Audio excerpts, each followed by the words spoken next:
Well, hello, I'm Jerry McKee, and welcome to Prime Time with Jerry McKee, and we got a special guest here. I'm just doing some clicking and moving some things around while I'm talking to you. We got Larry Candler, and he's going to tell you a lot of things about Lockhart, a little bit about himself, but he's got the scoop on Lockhart. We'll be showing some pictures and some slides. You'll be able to see those also.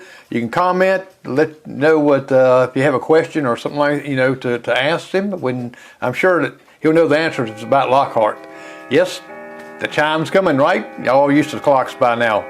And let me pull up a sponsor here while I've got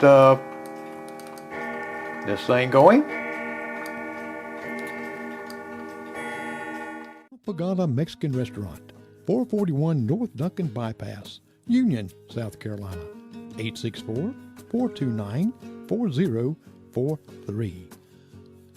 La Pagana, your family Mexican restaurants, has appetizers, child's plates, salads and soups, sandwiches, and desserts. Sizzling fajitas, Texas fajitas, shrimp fajitas. Also, they have great chicken, polo asado, chicken tenders, polo loco, and many more. If you like seafood, they have that also. Fish tacos, shrimp cocktail. They have many combinations that you can choose from in different price range. Matter of fact, they have 35 different ones. If you're a vegetarian, that's right, they can accommodate you also. Lunch menu, they have the Speedy Gonzales and about 13 others that you can make a combination with. That's La Pagana. La Pagana Mexican Restaurant, 441 North Duncan Bypass and Union, South Carolina, 429-4043.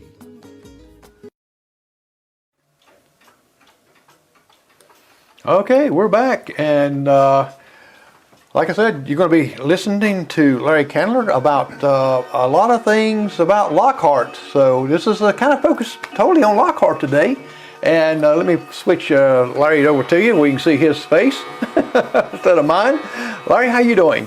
I'm doing great tonight, Jerry. Well, thank you for coming on, and because there's a lot of history and a lot of things you know about Lockhart. And when I was reading your book and looked at some of these pictures and stuff you sent, I was saying, "Wow, this is this is great," because who would know that Lockhart had so much stuff back then. So tell us a little bit about yourself and how long you lived in Lockhart, and a little about to build up the story there. Jerry, I was born in Union Wallace Thompson Hospital. My parents lived in Lockhart at that time, and I've lived in Lockhart from 1940 to 1961. So all my formative years were in Lockhart, South Carolina. And I've shared this story about growing up in Lockhart at Furman University in a couple of classes up there, and it's been well received. Most people don't know where Lockhart is.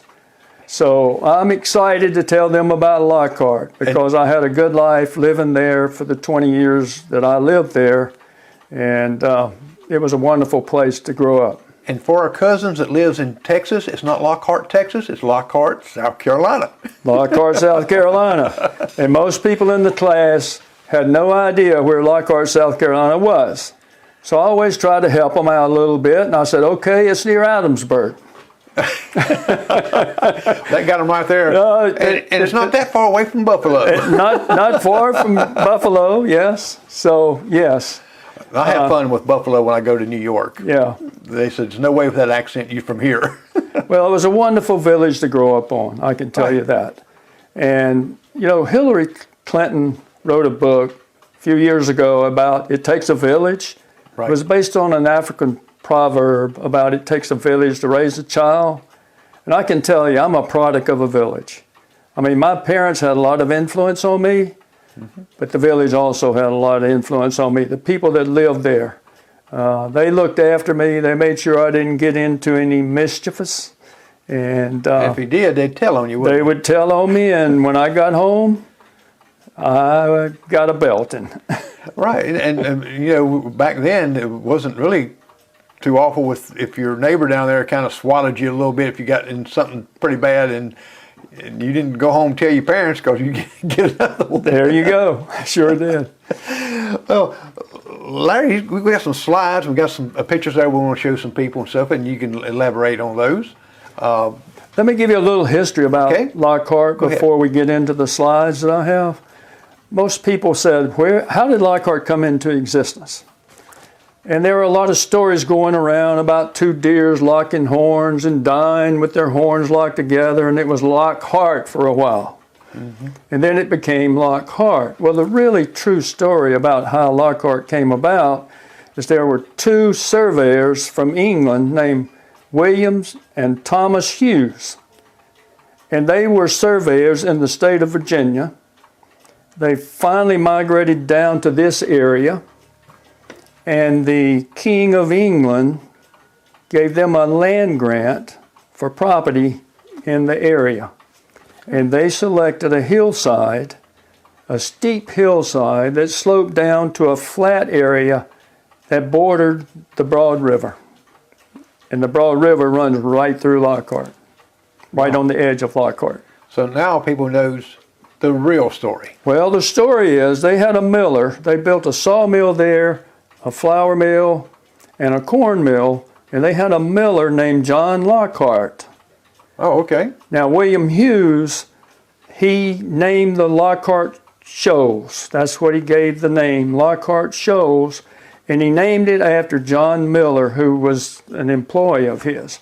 So he must have liked him a lot to name the Lockhart Shoals after John Miller, and finally the Lockhart Shoals became just Lockhart. Wow. That's interesting because, can you imagine the family, or if he can go back and look at it, when it says May heyday and Lockhart, it's the whole town named after you. That's an honor, isn't it? Yeah, it is. It really is. And to be an employee, he must have been a great employee. Yeah, they must have really liked the service he was giving them as their miller. Wow. That, we're just kind of hard to understand how names and towns come together. Yeah. Wow.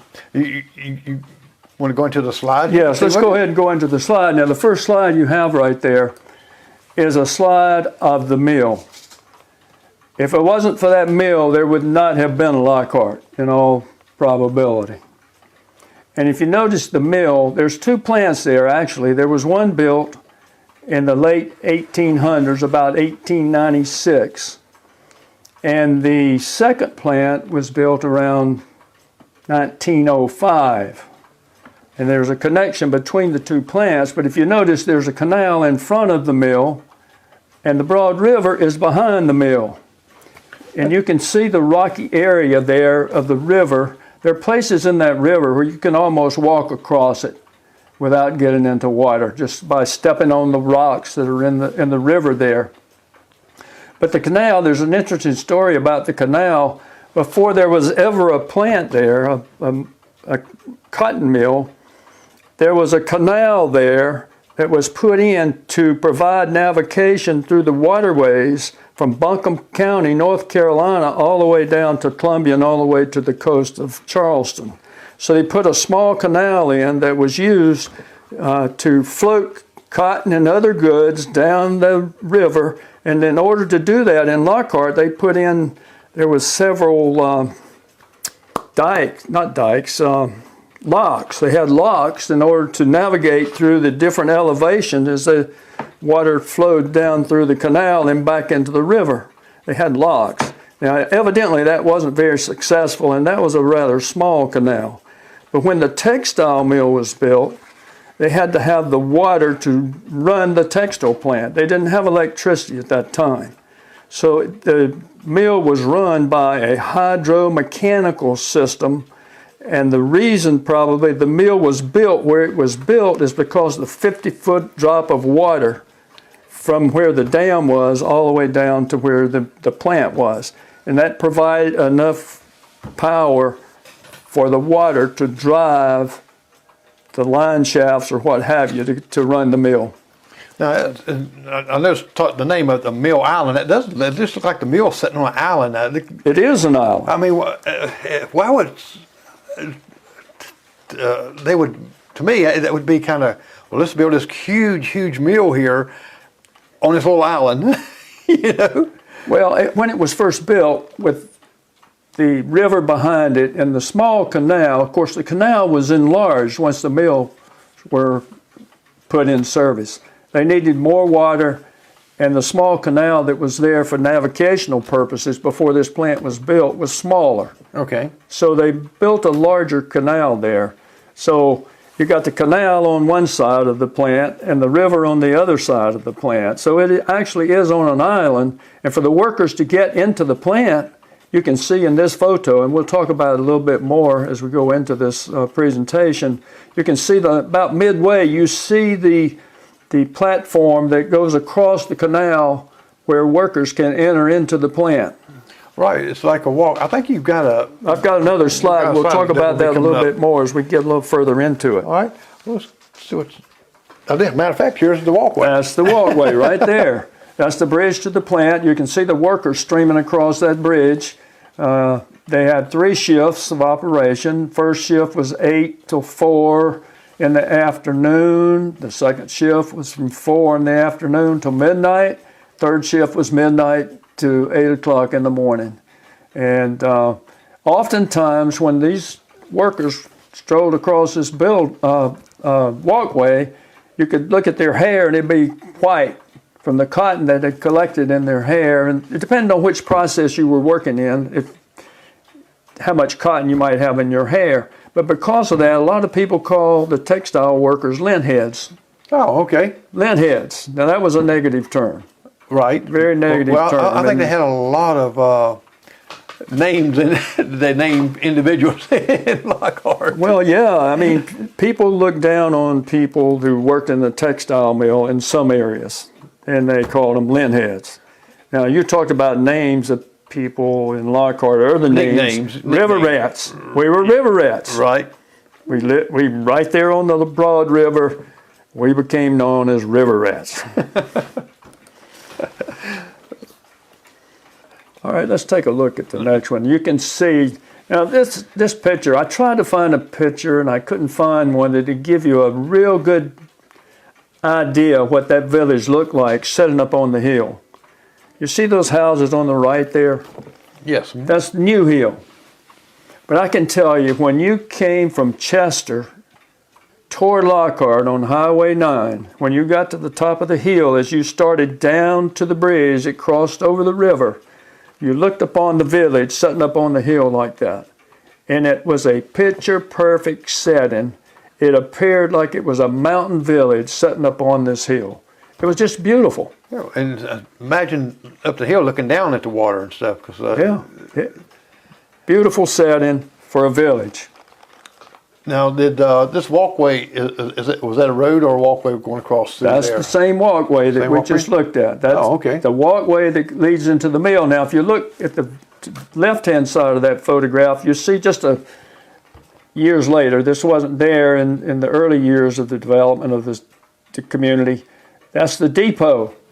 You see that little white building there? The white building. It's sitting right up on the edge of the canal there. That was the depot. Yeah, train matter of fact, depot. I think we got There's another photo of that. Yeah. Now, when I worked in the mill in the summer months, between school years, I built with J.D. Hyatt, who lived on the hill near me. He worked in the machine shop, and I went out there and helped him build a gate to allow people to walk across that walkway. What we had to do is put in a gate because there were a lot of people that were walking across there that weren't supposed to be there. So you had to be able to get through that gate in order to get into the plant. Was it a revolving gate? It was a revolving gate, and there was somebody watching it so that people weren't going in there that weren't supposed to be there. Now, this is a Lockhart trolley ferry. That photograph right there was taken in 1896. Now, I'm not sure how the machinery that went into the mill, the looms and spinning frames and what have you, I'm not sure how they got across the river. But they were shipped from Charleston. They weren't shipped from Charleston. They were put on a rail car from Charleston and sent to Hickory Grove, Sharon area.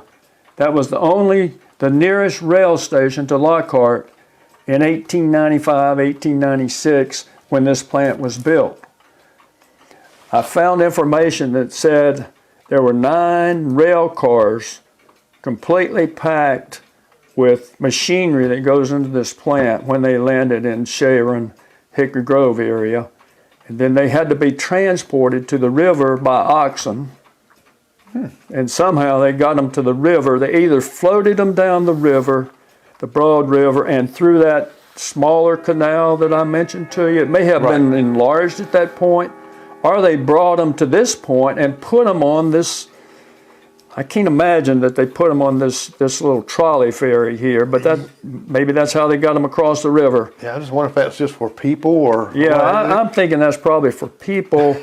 I think I read something about they were trying to build a special boat to put this equipment on, to ship it down the Broad River to get it to the place where it needed to go to put it into the mill. Oh, okay. Interesting photograph there, though. See all those horses on that raft and dogs and the cable line going across. Cable line looks like it's tied down on the other side. Yes. Wow. This is another picture. I think it's kind of like the one we had earlier. Yeah, let me tell you about that picture. The New Hill there was something, maybe 35 or 40 houses built on the New Hill there, and they were built in 1920, 1921. And that little wordage on the top of that photograph said that they were built for an average cost of about $400 per house. Wow. Boy, wouldn't that be nice today? Yes, right. Here's a group of folks that's kin to you. They are kin to me. That's my grandparents and 9 of their 11 children. Now, why is that important in this discussion? Well, when they built the textile mill, there were a few farmers and people around in the area since the Hughes had settled that area in the middle 1700s, 1753, somewhere around there, but they needed workers. So where did they get those workers?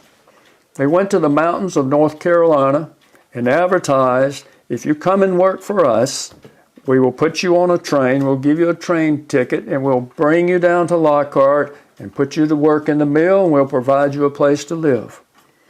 So my grandparents lived in the area around Asheville, a little north of Asheville, North Carolina. There is a town, by the way, on Highway 40 called Candler. Yes. You've probably seen it if you've driven up through there. I've been there. I told my wife, I said, if you marry me, I'm going to put your name in lights. It's not in lights, but there's a name on the road up there, and every time we pass it, I tell her, see there, I told you I was going to put your name in lights. It's not in lights, but you're right on the main road here.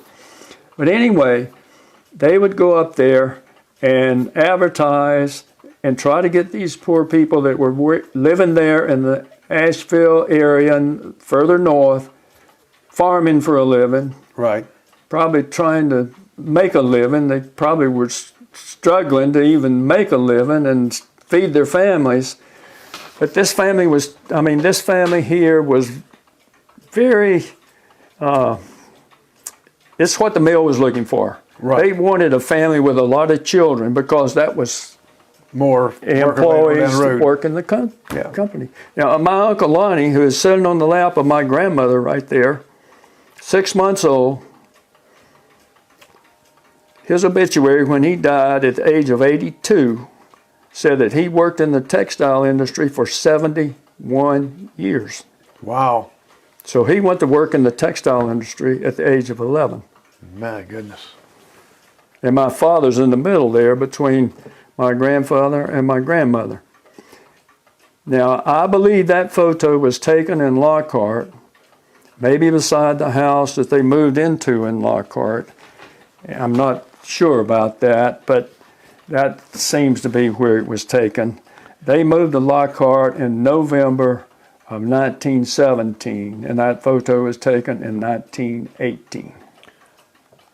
You know, did the mill finance the houses for them? Or You paid rent. Oh, okay. But they built the house.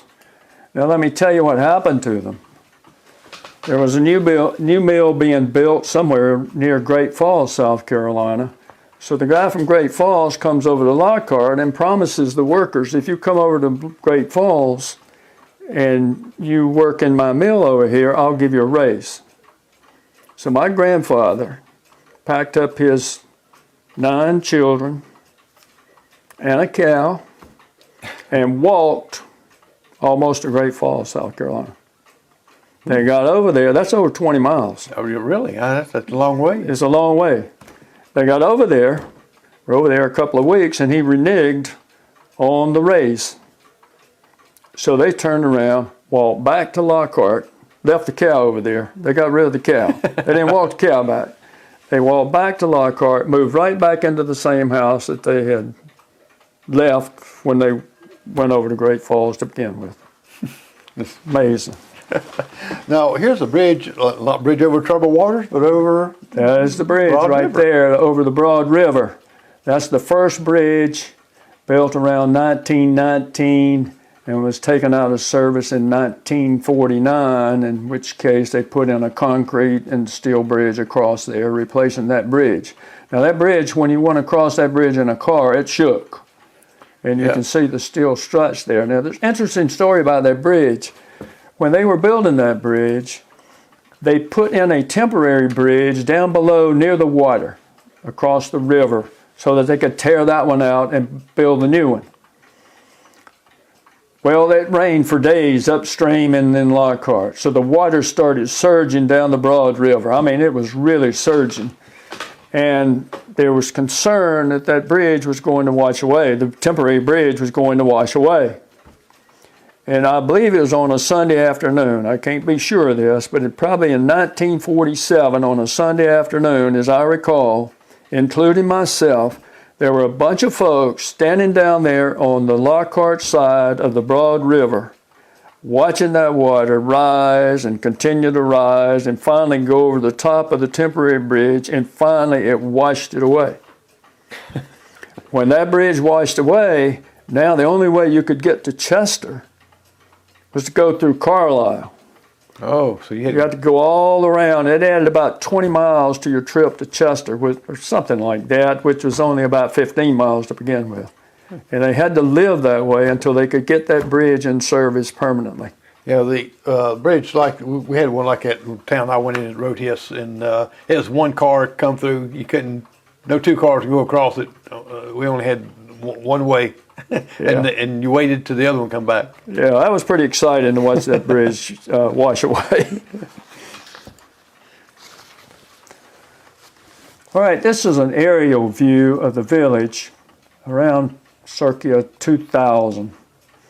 Now, there were 4 distinct areas of the village. There was the flat. Now, the flat was the area next to the canal.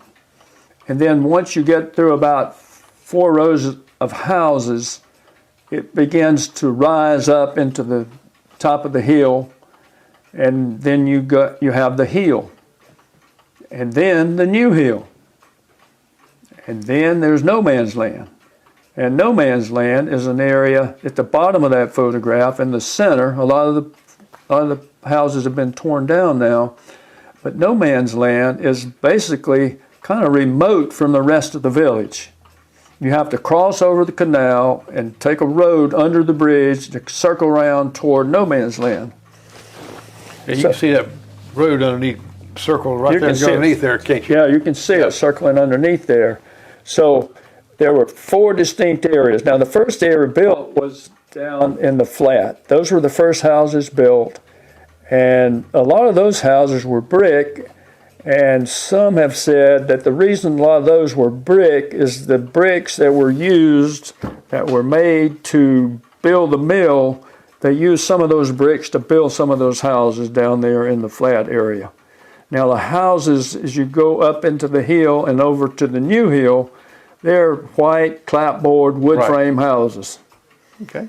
And they are mostly on, we'll look at the houses in just a minute, but anyway, there was another part of the village that you didn't hear much about. There was another area that was kind of out of sight, out of mind, and that was called Colored Town. there was an area that had maybe 8, maybe 10 houses out remote from the village, and that was referred to as Colored Town. So they were kind of out of sight, out of mind. It was an era when segregation. Different era. Yeah, it was a different era of time. But I can tell you that a lot of children on the village were raised by black maids. Okay. My mother had a black maid that came to our home to clean her house and take care of me. And when my mother and father were both on the same shift, she came and took care of me while they worked. And I loved her to death. Her name was Queen. This is different with the power plant. Yeah, that's kind of the same shot, but the power plant down at the bottom center is shown there in this photo. I believe the mill has been torn down here. I'm not sure when that aerial view was made. I don't see the mill. Right. And that's one of the houses. That's one of the houses. As I mentioned earlier, up on the hill, the houses were built on a slope or an incline. As you can see there, the houses were not underpinned. What you're looking at there is underpinned. Mm-hmm. But back in the early 40s and the early 50s, the houses had a lattice-type wood frame around the bottom of the house.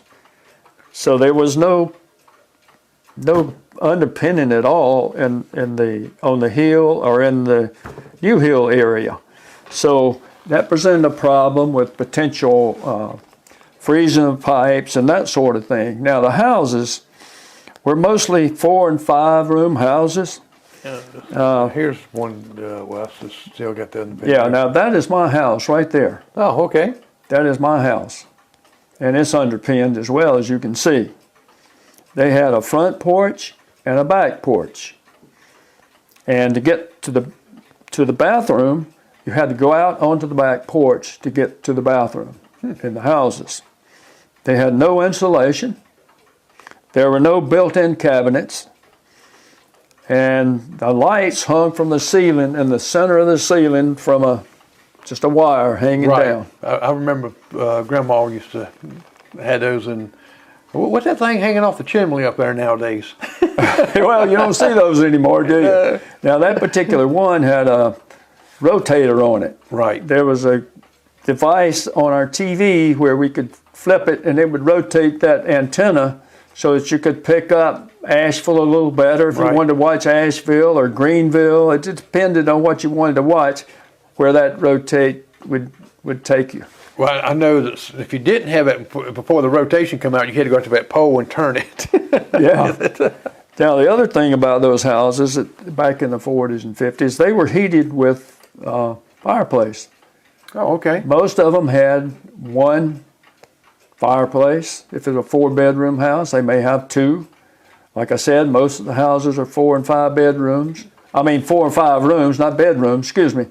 And there were a few 6-room houses, but most of them are 4 and 5.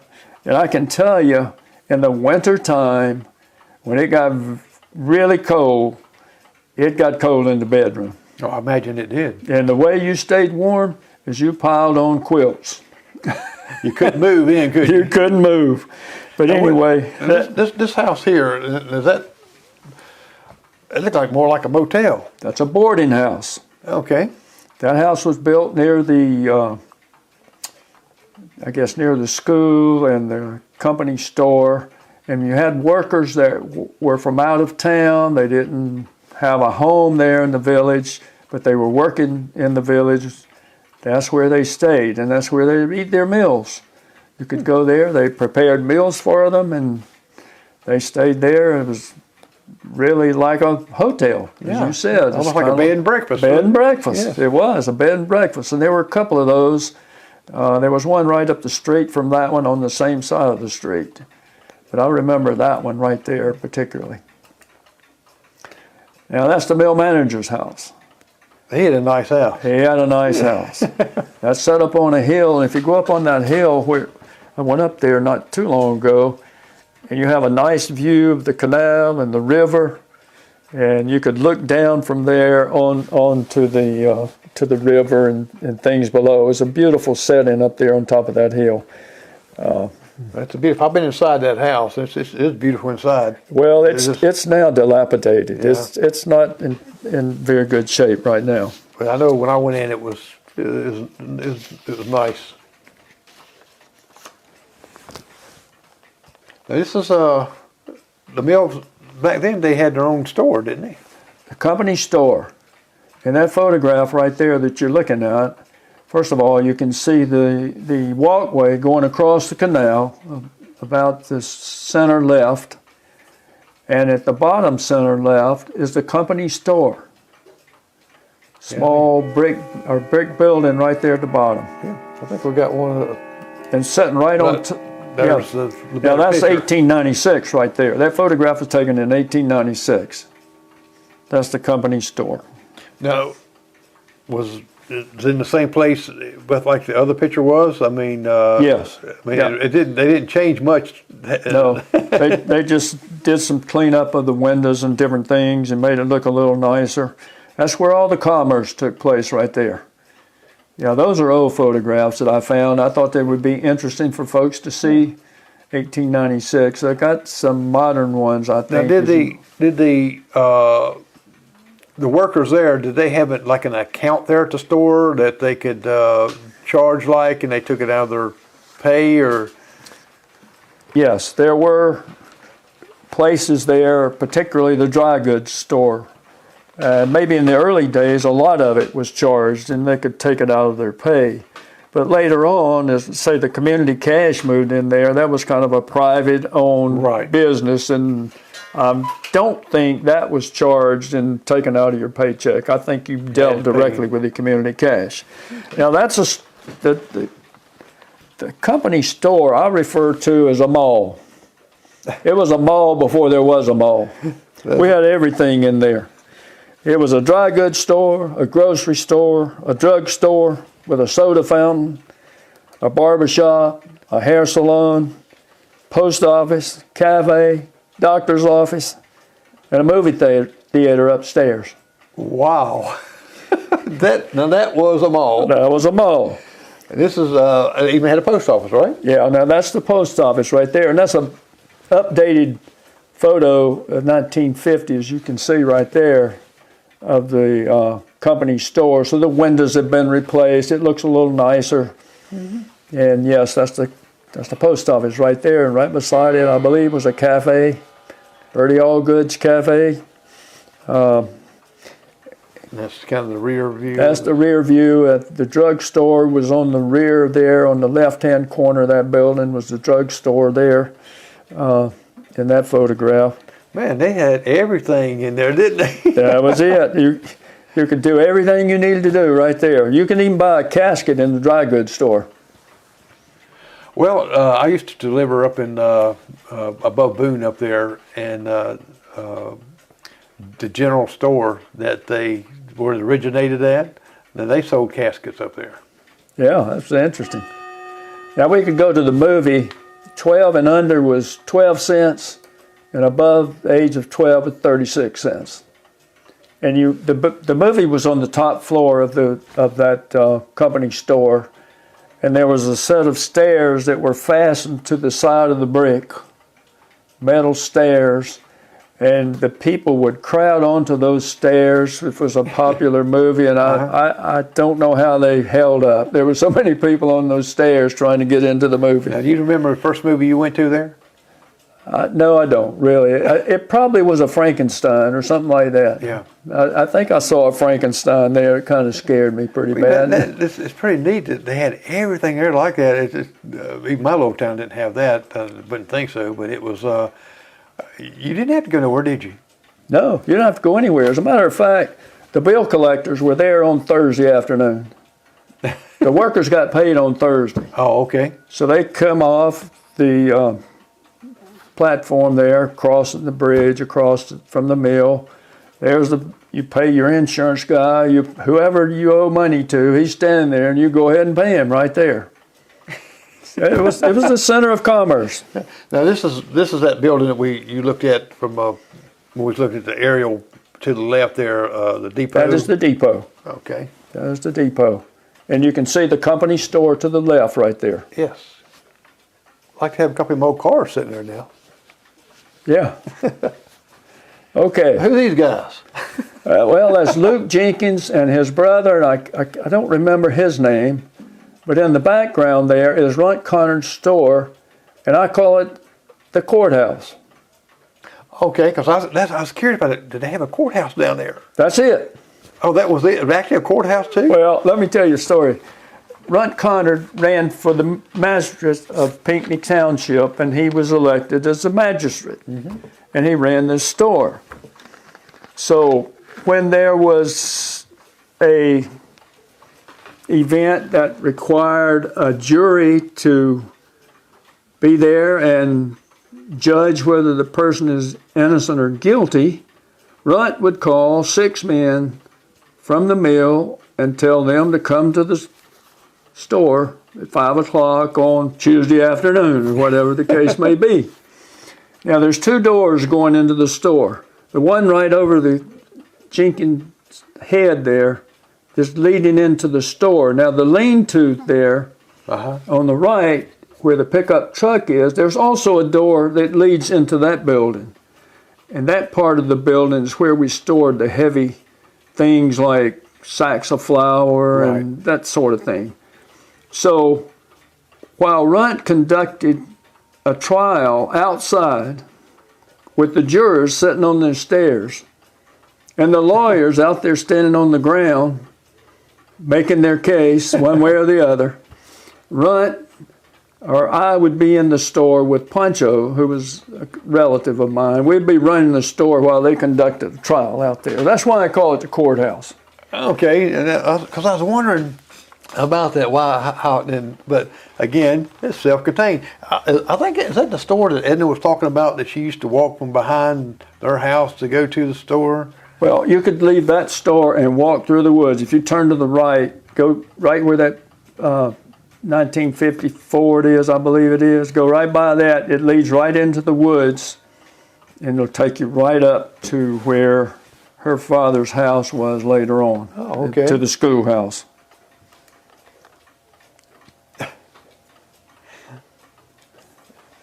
Okay, we have some characters in Lockhart, okay? Now, what I was trying to do there is illustrate one of those characters. His name was Johnny Baldwin. Now, Johnny Baldwin is a distant relative of mine. Well, when Runt became magistrate, he selected Joe Ballou to be his constable. That would be the guy that would take the warrants and what have you to the people in the community to tell them that they need to come to the C-run or what have you, or if there's going to be a trial, to come to the courthouse. Well, Joe Ballou got ill and gave up the constable job, so Runt gave it to Johnny Baldwin. Johnny Baldwin was the town plumber. He worked for the textile mill, but he was a plumber. Always wearing overalls with a Stilson wrench on one side of his overalls and a railroad hat, like you see there in that photo. So I'm trying to illustrate Johnny Baldwin. If you look to the right, my hand is on a Stilson wrench. And you look on the left-hand side, I've got a gun, right? Right. And a badge on my overalls. So, now, Johnny took the job seriously.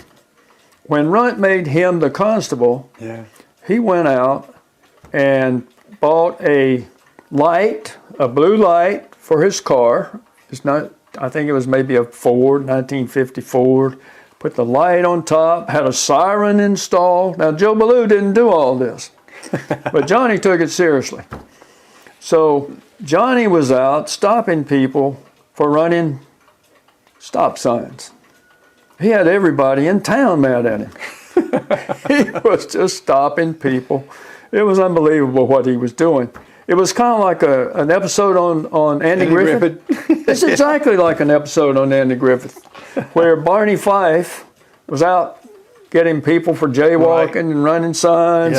Well, anyway, it was funny to see Johnny Baldwin walking down the street in his overalls with a Stilson wrench on one side and a gun on the other side. So I was just having a little fun there. Yeah. Now, I think back then, so far back then, they had red lights. 'Cause I remember in the 60s when they changed it to blue lights up in North It Carolina. may have been a red light. I'm not sure. Yeah, then. I remember when they changed that because I thought, boy, why'd they do that? Yeah. Okay. That's your Lockhart quick trip. You know, the 12-way bus station. it was a service station and a 12-way bus station, and you could buy groceries in there. And it was at the intersection of Highway 9 and where 49 comes into Highway 9. Right there in that area was Denton's service station and 12-way bus stop. You could buy your 12 bus ticket right there, and I went to see my grandparents in Chester quite a bit. I'd get on a bus right there, take me right over to Chester. You know, that Royal Crown Cola there, people don't realize that with a moon pie was just, that was heaven, wasn't it? Right. But that was a very popular place. And it burned to the ground. So that burned, and then Walt Palmer's service station became the 12-way bus stop. That kind of looked like a hearse beside it over there. It may be, I don't know. No, this is That's the schoolhouse. the grammar school. Grammar school building. As you can see, that's a clapboard wood structure there, and it housed 1 through 3 grades, and diagonally across from that is the high school. Okay, I think we got the right there. Yes, that's the whole high school right there. That high school had grades 4 through 12. Now, back when I was going to school in that building, there was no cafeteria. So you either brought a brown bag or you walked home and ate lunch and came back from home. I walked home for lunch every day, walked through an aunt's house who would be preparing lunch for her husband who would be walking from the mill at noon. She always had something hot there in the kitchen as I walked through her house on the way to my house, and I'd pick up a biscuit or something and walk on to my house, eat it home, and then walk back to school. Yeah, I used to, I lived in that little small town I was telling you about I lived in. The school was right there in my yard. We walked to school.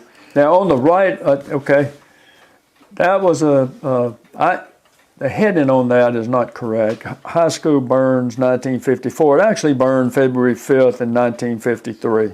Oh, okay, because, well, you're looking at the paper, I guess. Yes, I picked up the wrong date when I put the header on it, but it really burned in February of 1953. Right, well, actually it says it in the bottom down there. It does. I noticed that later when Right. Yeah.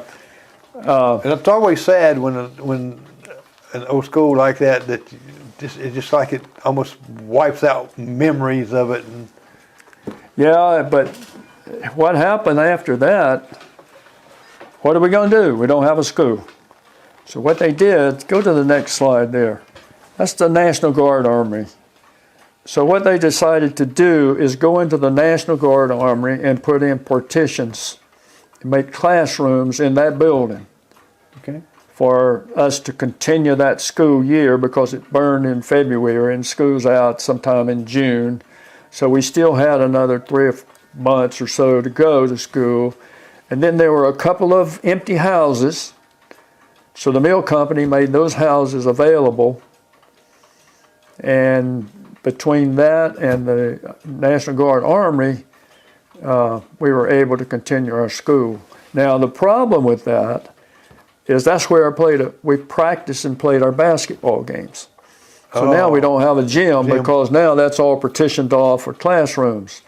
So what they were able to do is make arrangements for us to use the gym at Kelly Pinckney. There was a school in Kelton that was called Kelly Pinckney. So we would get on a bus, they would drive us up to Kelly Pinckney to practice, and then our games would be held in Kelly Pinckney. Now the problem with that is that the Kelly Pinckney gym was not in use. I'm not even sure the school was in service at that time. So if it was a cold day, you go up there and it'd be cold when you were practicing, or for the gym, for that matter. When you played the game in the gym, it would be very cold. There were 2 pot-belly stoves, one in each corner, that heated the gym. On one occasion, there wasn't a very good draft because the weather had warmed up a little bit, and they fired up those pot-belly stoves, and those things started smoking inside. The smoke got so thick, by the end of the boys' game, you could hardly see the basket. Wow. Because of the smoke that accumulated in the roof of that gym up at Kelly Pinckney. Kathy Dillard, Larry Candler is the one that's talking. You ask, who is this gentleman? His name is Larry Candler. Now, whoops, wait a minute. I think I went to, go back one point. There may be there one. We go. There's the brand new school, what? That's the new school. So everybody remembers that even nowadays. Yes. Of course, it's shut down now, which is sad, but... Well, the next slide is it blows me away, because I've been in there to visit someone when it was still Hope Hospital. Hope Hospital. I think there were about 10 beds in that hospital there. So Lockhart was really a self-contained village, actually. You had a hospital, you had vendors that came from Union, like if milkman would come and he would take your milk and put it in the refrigerator. They came in bottles. Yes. Glass bottles. When you finished with your glass bottles, you set those out, and when he came the next time, he'd pick up those bottles and he would give you milk for the next week. Well, my uncle drove a truck for seal test milk, and that's what they had, the glass bottle. They had the metal containers out there that they put the milk in to kind of help preserve it. Yeah. What, cheese, and they had, I think, butter, stuff like that sometimes. And the folks in Union were good about coming to Lockhart and bringing things. I know the dry cleaner from Union would come to Lockhart, pick up your dry cleaning on Monday or Tuesday, and deliver your dry cleaning on Friday clean. Yeah. Well, a lot of things like that went on. And a lot of these stores are going back to some of this stuff here that, they used to do years ago, like delivery from Walmart and things, grocery delivery. Hey, we were ahead of our time in Lockhart. We were doing these things long before the modern time that we're living in today. Well, we're going to look at this little muscle man here right in front of this pool. I can tell you who that is. That's Eddie Roberts. Eddie Roberts was my best friend growing up in Lockhart. Now, where are you on there? I'm not in that photo, but Okay. Monk Vanderford's in the water there. If you remember Monk, I don't know if you knew Monk or not. Lawrence is his name, but he had a nickname Monk. And he's in the water right there. You can see Monk, and that's Eddie Roberts. Now, in addition to that swimming pool, there was a time when we had a miniature golf course to the left of where Eddie is standing, outside the pool area. There was also an outside bowling alley. Wow. Where you could go and bowl with the outside bowling lanes there. Now, it wasn't the big bowling balls. Right. It was the smaller balls, but nevertheless, we had that available to us for an activity in the community. So really, back then, we had more activities for teens and stuff like that than they do now. We had a lot of activities. Kind of regressed back worse, didn't we, nowadays? Yeah. Textile League baseball was really big, Jerry. All the mills had a team. Right. And they competed against each other. There were teams in the Spartanburg area, Chester, Union, all throughout the Piedmont area there, in the immediate area. And you had to be an employee of the mill in order to play on the team. And sometimes the mill would hire someone from an area that was a good baseball player and bring him in and put him to work so he could play on the baseball team. Bring in a ringer, right? Yeah. That worked out I see well. where Stephen Parrish there said he was the third baby born in Lockhart Hospital, November 29th, 1950. Wow. How about that? Now, people say, well, Lockhart had Belks, didn't it? Yeah. Yeah, they did. Yeah. Goose Belks service station. Now, Goose Belks was popular for a number of things. He had a television set in there. And back in the 40s and 50s, there weren't many televisions in Lockhart. people started getting televisions in the mid-'50s. And I believe it was 1957 when Elvis Presley first appeared on the Ed Sullivan Show. That place was packed with people come up to Goose Belts to watch Elvis Presley on the Ed Sullivan Show. Wow. So that was an interesting place right there. Worthy's Cafe. Worthy's barbecue, sandwiches. Yeah. Teen Hangout. That was a place where teenagers would go and listen to music from the jukebox and spend a lot of time in that place, eating hamburgers and hot dogs and pickled hog feet. Ooh. Now, up the street a few years later, maybe in mid-'50s, Van Paris built a place up the road about 2 miles from Worthy's Cafe, and that was a nice place for teenagers to go and congregate and enjoy themselves. Well, they had a lot of this other stuff they have there. I remember used to be cruising around some of these, we call it the shack house and things. You know, you drove a big Rebel, you drove from one end to the other. Yeah, cruising. right. That's the dope wagon. Now, that'll give you an idea of the how steep the hill was. You can kind of see how that goes down to a flat area down at the bottom at the top of that picture. But what fun that was, though, because we had some big hills like that too. And the community, we would gather together, and the church would open up and make hot chocolate, and we'd all be out there sleigh riding. They have a little bonfire even. Yeah, that was neat. But let me tell you, you could not ride up that hill right there straight up. You'd have to go back and forth across on a bicycle. Yes. Yes, you had to go back and forth. Back then, you didn't have 10-speed bikes and those kind of things. So it was tough going up that hill on a bicycle. I know someone, when I was just learning how to ride a bike, someone told me how to ride up a hill. And I said, zigzag? It'll take you longer to get up there, but nope, it worked. Okay, the mill was torn down in 1995. It was shut down in 1994. Sad day for Lockhart, of course. I discovered something in a restaurant in Greenville, a restaurant called Sassafras in Greenville. We went there, and the owner of the restaurant was we were talking about how beautiful the floors were in his restaurant. He had a bar there, and the wood on the bar was beautiful.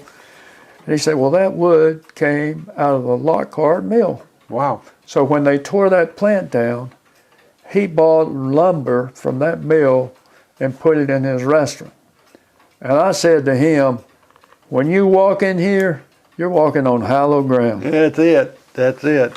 David Denton said that Will Denton had a service station there that sold TVs, and right before, I think he said Goose's Place. Yeah. But Yeah. who's Ed Carter? Now we'll run across this picture. Well, I'm not going to get into that today. That is my relative who had 4 children with this African-American sharecropper. Mm-hmm. And my wife and I decided to find out the truth about that because people didn't like to talk about that in our family. Right. But I heard enough whispers that I knew something was going on that I didn't understand. So we finally put it together, and we were able to find one of Ed Carter's children. Oh, okay. Who would be a distant relative of mine. Wow. Through his African-American sharecrop. I did want to say a couple other things, and you won't see, that is the child right there. That's Johnny Moore, who is the daughter of Ed Carter and Freddie Worthy. She was a black sharecropper. I wanted to share another thing or two that you wouldn't see in that video there. You can leave that up. Okay. But many of the families raised their own food. They had vegetable gardens. Right. We had a pasture that was provided by the mill company where you could keep a cow or a pig And oftentimes you'd see people go down and get their cow, walk it up to their house and milk it, and then they'd walk it back down to the pasture. Oh. And during the fall, if you had a hog, there would be a hog killing, and you would be bringing the hog oftentimes. I know the first hog we ever killed, I was a small boy, but I remember it well. They killed it down at the pasture, and then they brought it on a truck up to our house and hung it on an A-frame in order to process that pig and get all the hair off of it and then make the sausage. That's something that started early in the morning and went late into the night. Wow. And the neighbors would help with that activity. They would help make sausage and do all the things that you need to do to process the meat from that hog. And that was an interesting experience for a young boy. And I can tell you, after we processed the hog, we ate well. I bet so. Now, we ate a lot of fat. Back in those days, we didn't worry about it. We were just wanting to get some food. Yeah, we had hogs that my father had in the pig pen. We made pets out of them, which was a mistake to do, and because we wouldn't eat it after they took them. And I want to mention one other thing that's not in those videos that is very unique about Lockhart, or maybe it isn't unique. Most people had a nickname. Yes. And they were just all over the place with nicknames. I've got a list of them here. I'll read a couple of them to you. They're kind of interesting. You had Pop, Frog Eye, Shine, Freck, Poncho, Cootie, Tater, Big Chew and Little Chew, Tootsie, Little Man, Goober, and then you had 88, and we called his little brother 44. There's a lot of other names here, but I won't try to read them all. But most of the guys had nicknames. I heard about the nicknames. Yeah. When they were talking about her family would come up and tell it about some of the names that they just come up with some wild names. I know. And I just wonder, how did they get those names? Well, sometimes there's a story behind those names. Right. That resulted in them being called, Well, we're getting close to that time. The time flies by when you're having fun. It sure does. And talking about Lockhart is always fun. That it is. I'll switch this out here now. But I didn't put the sponsors in but one time because it was so interesting. I didn't want to interrupt the flow. And I want to thank you for coming and being on the show. And because a lot of people were saying, we need to know about Lockhart, because and I learned a bunch, like all this stuff that they had there. And I see where Pam Gibson Shetley said that Bread was Ed Gibson's her daddy. So his nickname was Bread. He must have ate a lot of bread. I don't know. He was, Ed Gibson, I think, was a singer in the Riverside Boys Quartet, I think. I'm not 100% sure about that, but I believe he was. Well, Pam, you can enlighten us on that, about your dad. Why did he get the name Bread? Of course, I've been gone for 63 years, so. That short of time? Yeah. Now, how long did you stay and live in Lockhart? Well, I was there full time through age 18, and then I was there during the summer for 3 additional summers. So I left Lockhart after my wife and I married in 1961. I left Lockhart and permanently. Oh, okay. Well, Larry, I really appreciate you coming on and getting a lot of nice comments about the wonderful things of Lockhart, because we seem, as we get older, and to me, I didn't know because I didn't live there, but I heard it from my wife and others. Maybe this will bring some pleasant memories back memory lane, and also bring some of their families to where they said, I remember this, I remember my dad telling me this. So there's always wonderful to have history recorded, and so they can go back and watch this anytime now, and 5 years from now, hopefully they can go back and watch it. Say, you know what, I heard this, and go in there and watch it and spread the word. So I really appreciate you coming. Thank you, Jerry, for having me here. Well, you've heard some great things about Lockhart and the malls. You know where it started? It started in Lockhart. You can spread that gospel. You know, you want to do that. Well, next week we're going to have another guest, and as usual, I won't tell you until towards the end of the week, and you'll see who it is. But welcome to join us anytime at 7 o'clock. You can watch this on YouTube or, of course, the Facebook channels. And if you drive down the road, listen to it on the radio from Spotify, Amazon Music, iHeartRadio podcast, and Kick, Twitch, and all that other stuff. So we got it everywhere. And I'm Jerry McKee, and thank you for watching. And we will see you next week. Have a great, wonderful